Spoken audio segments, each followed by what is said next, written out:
رب اشرح لی صدری ویسر لی امری واحلل عقدۃ من لسانی یفقہوا قولی۔ السلام علیکم ورحمۃ اللہ وبرکاتہ۔ آج جب میں اپنا قرآن کا لیسن پڑھ رہی تھی تو پڑھتے پڑھتے میں ڈفرینٹ ٹاپکس پر گئی، تو ایک دم میرے سامنے جو آیت کھلی وہ آیت تھی سورۃ الضحیٰ کی۔ اور جیسے آپ کہتے ہیں نا کہ ایک دم آپ کی نظر ٹک جاتی ہے اینڈ یو اسٹارٹ فوکسنگ، اور سڈنلی آپ کے سامنے کوئی ایسی چیز آتی ہے کہ آپ کا دل کرتا ہے آپ پڑھنے لگ پڑتے ہیں۔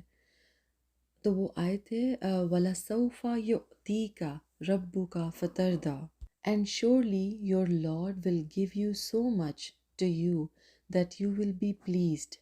اور تمہیں پروردگار عنقریب وہ کچھ عطا فرمائے گا کہ تم خوش ہو جاؤ گے۔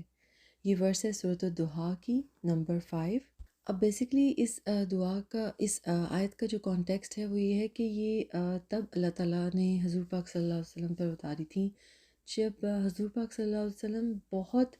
غمگین رہتے تھے، بہت دکھ میں رہتے تھے، تو اللہ تعالیٰ نے ان کو حوصلہ دینے کے لیے، ان کو خوشخبری دینے کے لیے یہ آیات ان کو دی تھیں کہ تم خوش ہو جاؤ اور تم اداس نہ ہو، تم دکھی نہ ہو، کیونکہ حضور پاک صلی اللہ علیہ وسلم بہت رنج و غم کرتے تھے اپنی امت کے لیے۔ تو بیسیکلی اللہ تعالیٰ نے ان کو خوشخبری دی تھی کہ آپ غم نہ کریں۔ تو اس آیت سے ہمیں اتنے لیسنز ملتے ہیں کہ آپ جب سوچتے ہیں کہ اللہ تعالیٰ نے، دیکھیں اس میں کیا ایسی چیز بتائیے کہ انسان حوصلے میں آ جاتا ہے، کیونکہ ہوپلیسنس اور نیگیٹیوٹی یا جو بالکل اللہ تعالیٰ پر ٹرسٹ نہ کرنا، یہ چیزیں بالکل اس کیٹیگری میں نہیں آتی۔ اللہ تعالیٰ سے ہوپلیس تو ہونا ہی نہیں ہے نا۔ انسان کی زندگی ایک سٹرگل ہے، اور مجھے لگتا ہے کہ انسان جب کسی پرابلم سے گزر رہا ہوتا ہے تو اس میں بھی اگر آپ یہ سوچیں کہ اس پرابلم میں بھی رہ کر آپ بہت کچھ سیکھتے ہیں، آپ کسی چیز کے لیے اگر ایفرٹ کرتے ہیں تو بیسکلی وہ آپ کی جو ایک ہوتا ہے نا، جیسے آپ کسی چیز کو کارو کرتے ہیں اور کارو کر کے پھر ایک اس کے اوپر محنت لگاتے ہیں اور پھر وہ ایفرٹ کر کے وہ جو چیز باہر نکلتی ہے، that will be way too different than that thing جو کہ آپ نے جہاں سے شروع کیا ہوتا ہے۔ تو بیسکلی یہ جو ایفرٹس ہوتی ہیں نا ہماری، وہ ہمارے اندر جو ایبلٹیز ہیں ان کو نکھارتی ہیں۔ بے شک ہمیں اس پر کام کرنا پڑتا ہے، اس پر ورک کرنا پڑتا ہے، محنت کرنی پڑتی ہے۔ ہماری ان فیزز میں اپس اینڈ ڈاؤنز بھی آتے ہیں، آپ پر غم بھی آتا ہے، تکلیف بھی آتی ہے کہ کیوں نہیں اچیو ہو پا رہا۔ لیکن اگر اس پوزیشن میں دیکھیں، ان آیات سے ہمیں جو اپنی پریکٹیکل لائف میں جو لیسنز لینے ہیں وہ اسی طرح لینے ہیں نا، تبھی ہم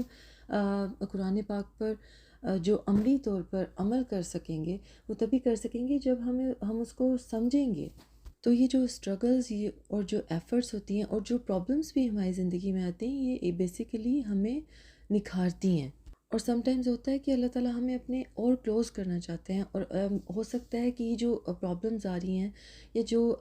ایفرٹس ہم کریں کسی چیز کو حاصل کرنے کے لیے، اس کے بعد اللہ تعالیٰ ہمیں بہت اچھا نوازیں۔ تو اس آیت سے دیکھیں کتنا آپ کا حوصلہ بڑھتا ہے اور کتنا آپ کے مائنڈ میں یہ اور فرم ہو جاتی ہیں چیزیں کہ ہمیشہ اللہ تعالیٰ پر ٹرسٹ رکھیں، ہمیشہ اس سے ہوپ رکھیں اچھے کی۔ اللہ تعالیٰ نے کیسے حضور پاک صلی اللہ علیہ وسلم کو خوشخبری دی تھی، اور کہ تمہاری امت جو ہے وہ سب سے زیادہ وسیع امت ہوگی۔ ہمارے پروفٹ محمد صلی اللہ علیہ وسلم واز سو سافٹ ہارٹیڈ، اور وہ بہت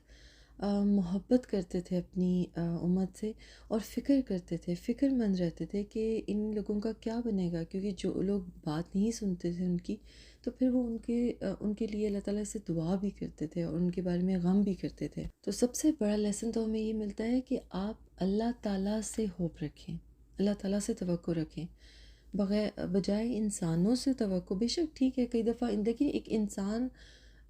انسان دوسرے سے ہوپ اگر رکھتا بھی ہے تو دوسرا انسان کبھی بھی وہ پورا نہیں اتر پاتا اس کی ہوپس کے مطابق۔ تو اللہ تعالیٰ از دا اونلی ون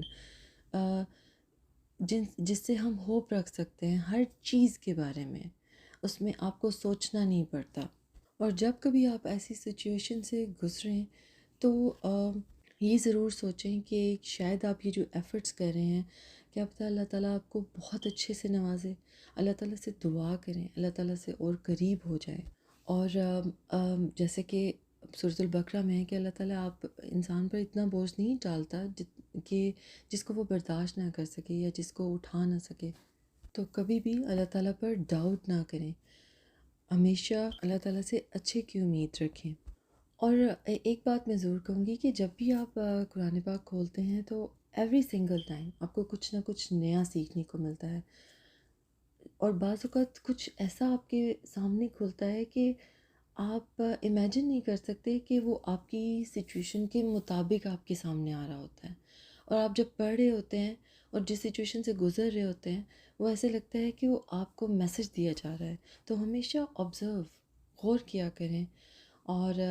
قرآن پاک پر اسپیشلی غور کریں کہ اللہ تعالیٰ ہمیں کیا لیسن دینا چاہ رہے ہیں۔ اور اپنے آپ کو ضرور ریمائنڈ کریں کہ اگر آپ اس سچویشن میں ہیں تو کہیں تو آپ ذکر اللہ تعالیٰ کا زیادہ اپنی زبان پر رکھیں، کیونکہ اللہ تعالیٰ کا ذکر اپنی زبان پر رکھنے سے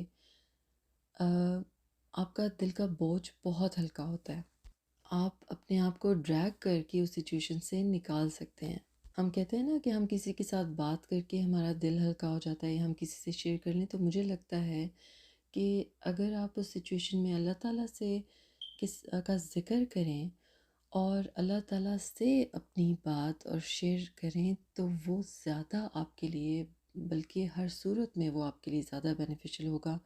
as compare to sharing with anyone else. اللہ تعالیٰ ہم سب کے دلوں کے بوجھ ہلکے کرے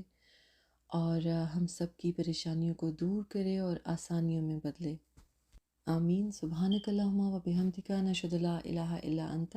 استغفرک و اتوب الیک۔ السلام علیکم ورحمۃ اللہ وبرکاتہ۔